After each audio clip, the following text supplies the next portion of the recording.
اللہ سبحانہ وتعالی کا ارشاد ہو رہا ہے کہ بقیت اللہ یعنی امام زمانہ عجل اللہ تعالی فرجہ الشریف کا وجود تمہارے لیے خیر ہی خیر ہے مگر یہ کہ تمہارے دلوں میں ایمان ہو۔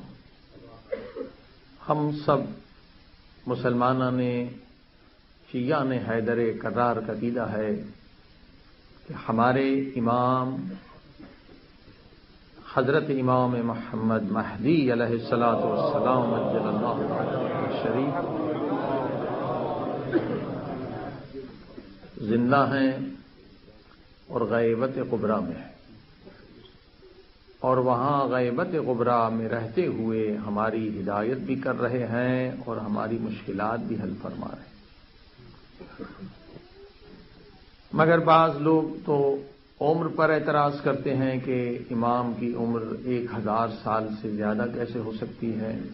اس کا جواب قرآنی آیات سے ہم نے عرض کیا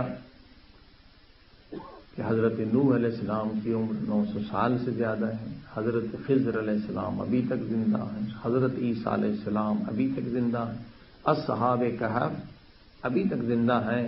اور جب ہمارا عقیدہ ہے کہ ان اللہ علی کل شیء قدیر، خدا ہر چیز پر قادر ہے، خدا چاہے تو 1000 سال عمر دے، چاہے تو 10,000 سال۔ صلوات پہ محمد والے۔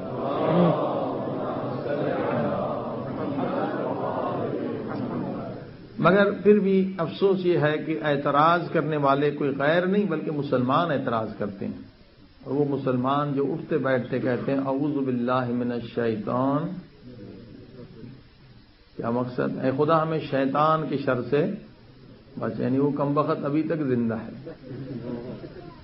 جو حضرت آدم سے پہلے تھا، زندہ ہے تو تبھی کہہ رہے ہیں کہ اے خدا ہمیں شیطان کی شر سے بچا۔ اور قرآن نے حکم دیا کہ قرآن پڑھو تو پہلے کہو اعوذ باللہ من الشیطان اللعین الرجیم، یعنی شیطان کی زندگی پر تو یقین ہے جو گمراہ کرنے والا، اور جو اللہ کی طرف سے ہادی ہے اس کی عمر پہ شک ہے۔ صلوات پڑھی محمد وآل محمد۔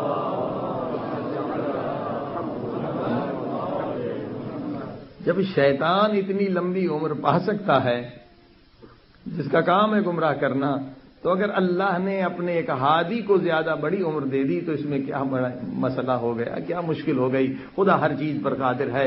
اور دوسرا اعتراض ان کا یہ ہے کہ جناب ٹھیک ہے عمر تو بڑی ہو سکتی ہے، چلو اگر مان بھی لیں، مگر امام کا فائدہ تو تب ہوتا ہے جب زندہ ہوں، آپ ان سے مسئلہ پوچھیں، آپ ان کے در پر جائیں، آپ ان سے مشکل کا حل کریں۔ امام تو آپ کے غیبت میں ہے نا، آپ تو پہنچ نہیں سکتے، تو امام کا ہونا نہ ہونا آپ کے لیے برابر ہے۔ نہ امام آپ کی مدد کر سکتے ہیں، نہ مشکل حل کر سکتے ہیں، اور نہ مسئلہ بتا سکتے ہیں۔ عزیزو، یہ بھی ایک غلط کانسیپٹ ہے، غلط اس کا عقیدہ ہے۔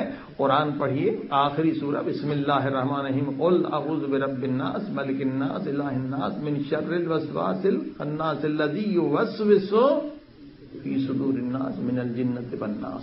دیکھیے، شیطان کو آج تک کسی نے نہیں دیکھا ہے، جو بڑا شیطان ہے اصل، جس نے آدم کو سجدہ نہیں کیا، آج تک کسی نے شیطان کو نہیں دیکھا۔ اور شیطان کسی کا ہاتھ پکڑ کے بھی نہیں کہتا پب چلو، سینما چلو، جوا کھیلنے چلو، نہیں نا۔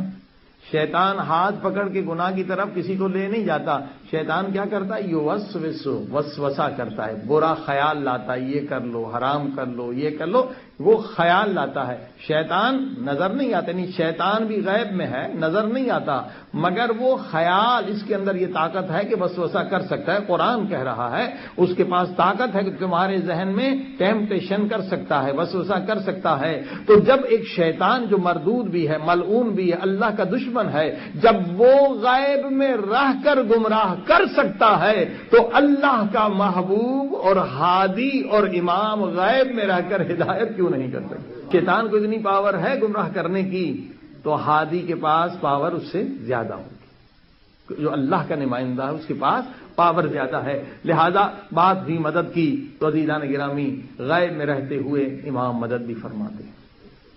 اگر یہ جملہ آج انالائز کریں تو کتنا خوبصورت جملہ ہے، امام زمانہ کا جملہ۔ امام زمانہ فرماتے ہیں، شیعو، اگر ہم غیبی طریقے سے، اگر ہماری مدد غیبی طریقے سے تمہارے حال میں شامل نہ ہوتی تو آج تم مٹ چکے ہوتے. یعنی اتنی سازشیں تمہارے خلاف کی گئیں کہ اگر ہماری غیبی مدد تمہارے حال میں شامل نہ ہوتی تو دشمن تمہیں ختم کر چکا ہوتا.